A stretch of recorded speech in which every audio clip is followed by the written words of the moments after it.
नमस्कार दोस्तों, मैं पंडित राकेश कौशिक अपने YouTube चैनल ज्योतिष ज्ञान टिप्स में आपका स्वागत करता हूं। हम बात करेंगे आज जनेऊ के बारे में। दोस्तों, जय सिया राम। जनेऊ क्या है और इसकी क्या महत्वता है? रामचरितमानस के बालकांड की में गोस्वामी तुलसीदास जी लिखते हैं, भय कुमार जब ही सब भ्राता, जिन्हें जनेऊ गुरु पितु माता। गुरु गृह गए पढ़न रघुराई, अल्प काल विद्या सब आई। भावार्थ, जो ही सब भाई राम लक्ष्मण और भरत और शत्रुघ्न कुमार अवस्था के हुए, तो ही गुरु पिता और माता ने उनका यज्ञोपवीत संस्कार कर दिया। रघुनाथ भाइयों सहित गुरु के घर में विद्या पढ़ने गए और थोड़े ही समय में उनको सब विद्या आ गई। स्वयं हनुमान जी की महिमा बताते हुए गोस्वामी तुलसीदास जी कहते हैं, हाथ ब्रज अरु ध्वजा विराजे, कांधे मुँह जनेऊ साजे। आखिर जनेऊ क्या है? आपने अक्सर देखा होगा कि बहुत से लोग बाएं कंधे से दाएं बाजू की ओर एक कच्चा धागा लपेटे रहते हैं। इस धागे को जनेऊ कहते हैं। जनेऊ 3 धागों वाला एक सूत्र होता है, जिसे व्यक्ति बाएं कंधे के ऊपर और दाएं भुजा के नीचे पहनता है, अर्थात इसे गले में इस तरह डाला जाता है कि वह बाएं कंधे के ऊपर रहे। जनेऊ को संस्कृत भाषा में यज्ञोपवीत कहा जाता है।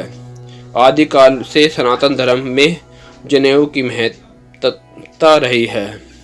जनेऊ कोई साधारण धागा नहीं, सनातनी परंपराओं का संस्कार है। यज्ञोपवीत के 3 धागे 3 ऋतुओं के प्रतीक भी माने गए हैं। प्रथम धागा पितृ-ऋण, द्वितीय धागा गुरु-ऋण और तीसरा धागा देव-ऋण का प्रतीक माना गया है। यज्ञोपवीत धारण करके ही तीनों ऋणों का पालन करना होता है। यज्ञोपवीत या उपनयन संस्कार की आयु अधिकतम 16 वर्ष मानी गई है। इस संस्कार को कराने के लिए तिथि, नक्षत्र आदि के विधान का ध्यान रखा जाता है। शुभ मुहूर्त व लगन देखकर ही यह संस्कार संपन्न कराया जाता है। आजकल तो इस संस्कार की महत्ता की अनदेखी की जा रही है।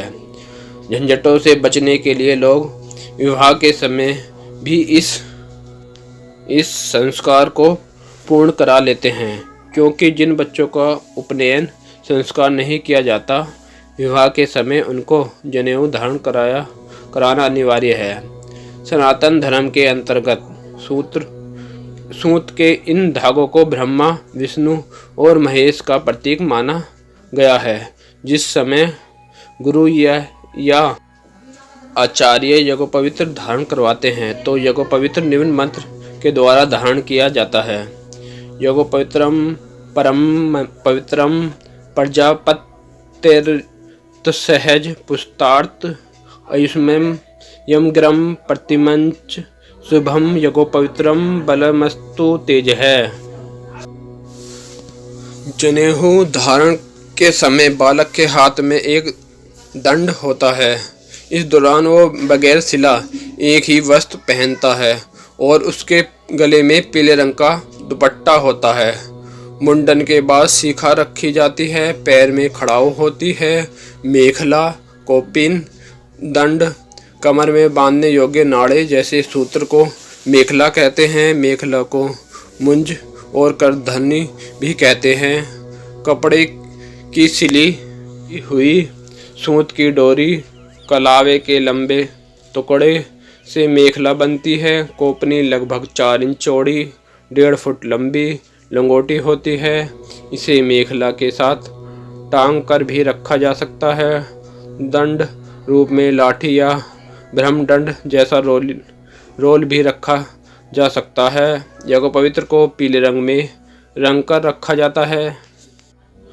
बगैर सिले वस्त्र पहनकर हाथ में एक दंड लेकर कोपिन और पीला दुपट्टा पहनकर विधि विधान से जनेऊ धारण की जाती है।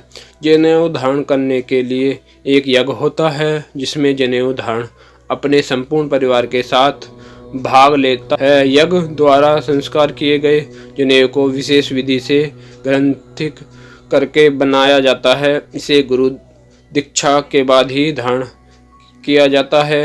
अपवित्र होने पर इसे बदल लिया जाता है। 9 तार। यज्ञ पवित्र के एक एक तार में 3-3 तार होते हैं।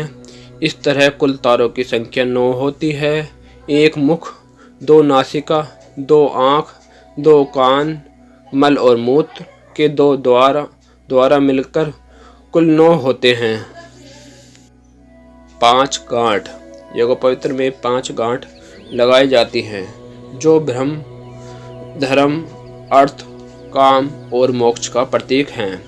यह 5 यज्ञों, 5 ज्ञानेंद्रियों और 5 पंचकर्मों का भी प्रतीक भी हैं। वैदिक धर्म में प्रत्येक आर्य का कर्तव्य है जनेऊ पहनना और उसके नियमों का पालन करना। प्रत्येक आर्य को जनेऊ पहन सकता है, बस शर्त कि वह उसके नियमों का पालन करे। जनेऊ की लंबाई। यज्ञ पवित्र की लंबाई 96 अंगुल होती है। इसका अभिप्राय यह है कि जनेऊ धारण करने वाले को 64 कलाओं और 32 विद्याओं को सीखने का प्रयास करना चाहिए। 4 वेद, 4 उपवेद, 6 अंग, 6 दर्शन, 3 सूत्र ग्रंथ, 9 अरण्यक मिलाकर कुल 32 विद्याएं होती हैं। 64 कलाओं में जैसे वास्तु निर्माण, व्यंजन कला, चित्रकारी, साहित्य कला, दस्तकारी, भाषा, यंत्र निर्माण, सिलाई कढ़ाई, बुनाई, दस्तकारी, आभूषण निर्माण, कृषि ज्ञान आदि। जनेऊ के नियम। नंबर 1, यज्ञ पवित्र को मलमूत्र विसर्जन के पूर्व दाहिने कान पर चढ़ा लेना चाहिए और हाथ स्वच्छ करके ही उतारना चाहिए। इसका स्थूल भाव यह है कि यज्ञ पवित्र कमर से ऊपर हो जाए और अपवित्र ना हो। यज्ञ पवित्र शरीर से बाहर नहीं निकाला जाता। साफ करने के लिए उसे कंठ में पहने रहकर ही घुमाकर धो लेते हैं। भूले से उतर जाए तो प्रायश्चित करें। नंबर 5, मर्यादा बनाए रखने के लिए उसे चाबी के गुच्छे आदि न बांधें। इसके लिए भिन्न व्यवस्था रखें। बालक जब इन नियमों के पालन करने योग्य हो जाए तभी उनका यज्ञ पवित्र कराना चाहिए। चिकित्सा विज्ञान के अनुसार दाएं कान की नस अंडकोश और गुप्त केंद्रियों से जुड़ी होती है। मूत्र विसर्जन के समय दाएं कान पर जनेऊ लपेटने से शुक्राणुओं की रक्षा होती है। वैज्ञानिकों अनुसार बार बार बुरे सपन आने की स्थिति में जनेऊ धारण करने से इस समस्या से मुक्ति मिल जाती है। कान में जनेऊ लपेटने से मनुष्य में सूर्य नाड़ी का जागरण होता है। कान पर जनेऊ लपेटने से पेट संबंधित रोग एवं रक्तचाप की समस्या से भी बचाव होता है। माना जाता है कि शरीर के पृष्ठभाग में पीठ पर जाने वाली एक प्राकृतिक रेखा है जो विद्युत प्रवाह की तरह काम करती है। यह रेखा दाएं कंधे से लेकर कमर तक स्थित है। जनेऊ धारण करने से विद्युत प्रवाह नियंत्रण रहता है, जिससे काम, क्रोध व नियंत्रण रखने में आसानी होती है। जनेऊ से पवित्रता का एहसास होता है। यह मन को बुरे कार्यों से बचाती है। दोस्तों, वीडियो आपको पसंद आई हो तो लाइक करें, शेयर करें और सब्सक्राइब करें। धन्यवाद।